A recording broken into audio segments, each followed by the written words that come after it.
And the drink offering of Jacob, as well as the prescribed offerings that were called for in the nation of Israel, well, they were meant to be clear symbols of complete surrender. Complete surrender. As the drink offering was completely poured out before the Lord freely, it was to be a picture of a life being submitted to the Lord and ready to be completely poured out, completely used up by God. And for Paul, well, this is where he saw himself.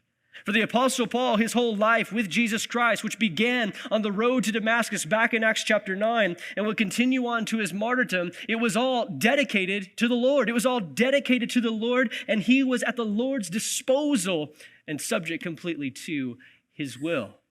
He said rightly that my life has been poured out as a drink offering, and Paul's whole self was available to the Lord. And I would ask ourselves today, as we see this and begin to, even at the beginning of our study, draw out application, I wonder if this same thing could be said about our lives today.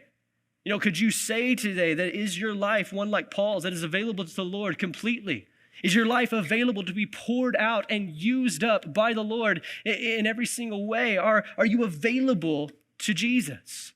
And I would ask this in the same way that Paul was poured out as a drink offering and claimed that that was what his life was, if you do so as well. Well, there's a follow-up question. If you're going to ask, hey, am I being poured out? Well, another question is to say, well, is there something being poured in so as to pour out? Because understand, to pour out for the Lord means that you have to be having the Lord pouring something into your life. And so I would ask both of those questions to us today as we begin to study this text.